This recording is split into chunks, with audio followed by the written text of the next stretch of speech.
Spirito Santo in azione. Lo vediamo agire in 3 momenti: nel mondo che ha creato, nella Chiesa e nei nostri cuori. Today the Word of God shows us the Holy Spirit in action. We see Him acting in 3 ways: in the world He created, in the church and in our hearts. First, in the world He created, in creation. From the beginning the Holy Spirit was at work. We prayed with the Psalm 104, "When you send forth your Spirit, they are created." He is in fact the Creator Spirit. For centuries the Church has invoked Him as such. Yet we can ask ourselves, what does the Spirit do in the creation of the world? If everything has its origin from the Father, and if everything is created through the Son, what is the specific role of the Spirit? One great father of the Church, St. Basil, wrote, "If you attempt to remove the Spirit from creation, all things become confused, and their life appears unruly and lacking order." That is the role of the Spirit. At the beginning and at all times, He makes created realities pass from disorder to order, from dispersion to cohesion, from confusion to harmony. Questo modo di agire lo vedremo sempre nella vita della Chiesa. And this way of acting we see always in the life of the Church. In a word, He gives harmony to the world. In this way, He directs the course of time and renews the face of the earth. He does not renew the earth. But let's listen carefully. He does not renew the earth by changing reality, but rather by harmonizing it. Ipse harmonia est. This is His style, because in Himself He is harmony. This is what the fathers of the Church tell us. Siamo tutti collegati, eppure ci troviamo scollegati tra di noi, anestetizzati dall'indifferenza e oppressi dalla solitudine. In our world today there is so much discord, such great division. We are all connected, yet find ourselves disconnected from one another, anesthetized by indifference and overwhelmed by solitude. So many wars, so many conflicts. It seems incredible the evil of which we are capable. Yet in fact fueling our hostilities is the spirit of division, the devil, whose very name means divider. E ad eccedere il nostro male, la nostra disgregazione, c'è lo spirito maligno che seduce. Yes, preceding and exceeding our own evil, our own divisions, there is the evil spirit who is the deceiver of the whole world. He rejoices in conflict, injustice and slander. To counter the evil of discord, our efforts to create harmony are not sufficient. Hence, the Lord, at the culmination of His Passover from death to life, at the culmination of salvation, pours out upon the created world His good Spirit, the Holy Spirit, who opposes the spirit of division, because He is harmony, the spirit of unity, the bringer of peace. Invochiamolo ogni giorno sul nostro mondo, sulla nostra vita e davanti a ogni tipo di divisione. Let us invoke the Spirit daily upon our lives, in our own lives, upon the whole world. A partire dal giorno di Pentecoste, notiamo però che lo Spirito non dà inizio alla Chiesa. Along with His work in creation, we see the Holy Spirit at work in the Church, beginning with the day of Pentecost. We notice, however, that the Spirit does not inaugurate the Church by providing the community with rules and regulations, but by descending upon each of the apostles. Every one of them receives particular graces and different charisms. Such an abundance of different gifts could generate confusion, but as in creation, the Holy Spirit loves to create harmony out of diversity. The harmony of the Spirit is not a mandatory, uniform order in the Church. In the Church, there is indeed an order, but it is structured in accordance with the diversity of the Spirit's gifts.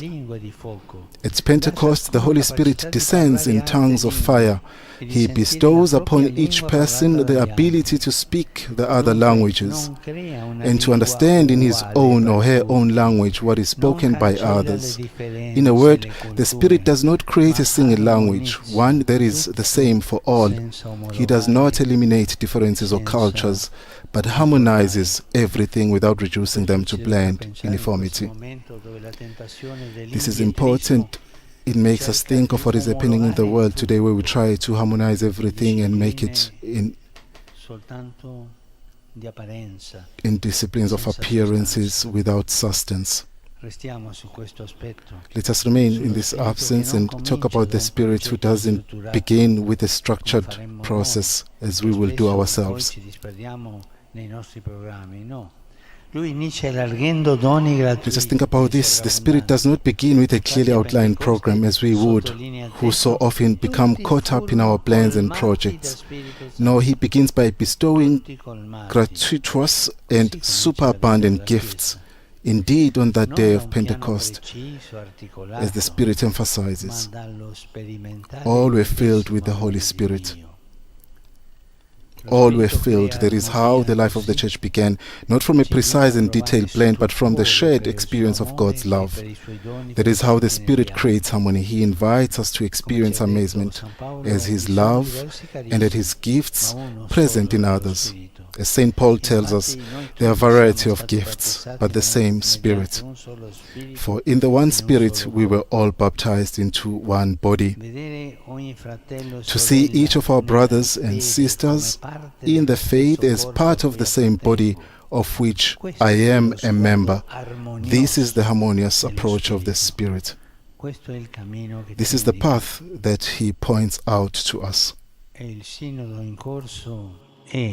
E deve essere un cammino secondo lo Spirito. And the synod now taking place is and should be a journey in accordance with the Spirit, not a parliament for demanding rights and claiming needs in accordance with the agenda of the world, nor an occasion for following wherever the wind is blowing, but the opportunity to be docile to the breath of the Spirit. For on the sea of history, the Church sets sail only with Him, for He is the soul of the Church, the heart of synodality, the driving force of evangelization. Without Him, the Church is lifeless, faith is a mere doctrine, morality mere duty, and pastoral work is mere toil.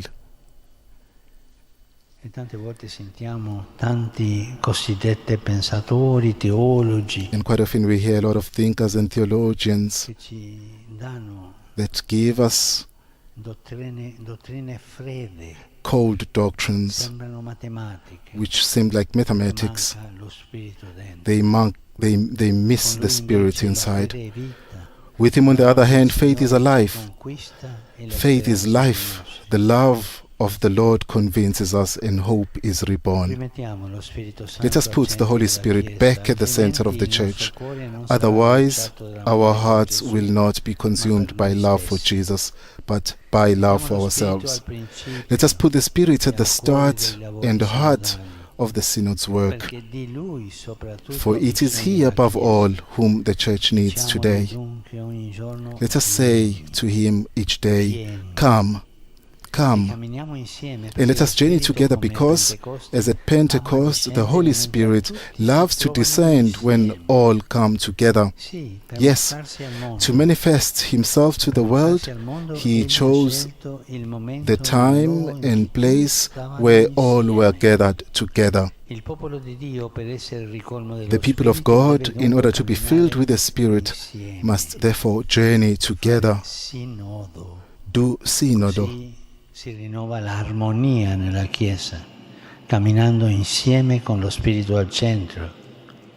That is how harmony in the Church is renewed, by journeying together with the Spirit at the center. Let us build harmony in the Church. Infine, lo Spirito fa armonia nei nostri cuori. Finally, the Holy Spirit creates harmony in our hearts. We see this in the Gospel, where Jesus, on the evening of Easter, breathes upon the disciples and says, "Receive the Holy Spirit." He bestows the Spirit for a precise purpose, to forgive sins, to reconcile minds, and to harmonize hearts wounded by evil, broken by hurts, led astray by feelings of guilt. Only the Spirit restores harmony in the heart, for He is the only one who creates intimacy with God. If we want harmony, let us seek Him, not worldly substitutes. Iniziamo la giornata pregandolo, diventiamo docili a Lui. Let us invoke the Holy Spirit each day. Let us begin our day by praying to Him. Let us become docile to Him. And today on His feast, let us ask ourselves, am I docile to the harmony of the Spirit? Or do I pursue my projects, my own ideas, without letting myself be shaped and changed by Him? My way of living faith, of practicing the faith, is it docile to the Spirit?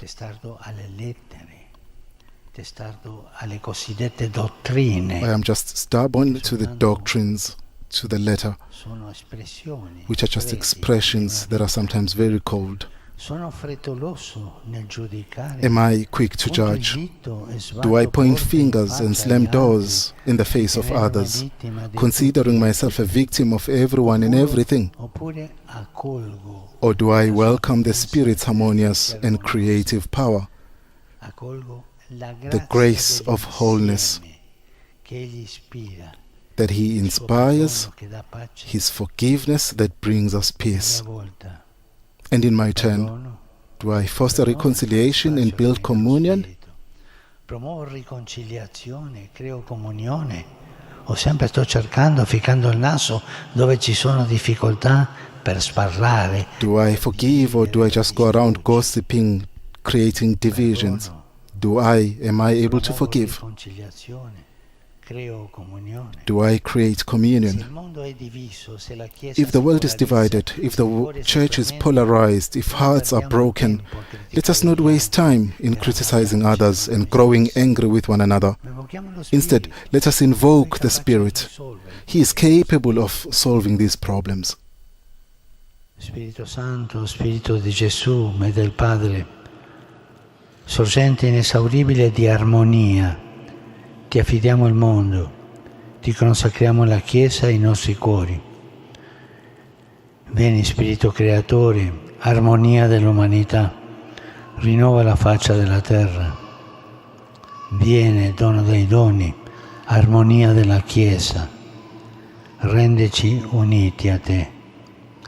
Vieni Spirito del perdono, armonia del cuore, trasformaci come tu sai, per mezzo di Maria.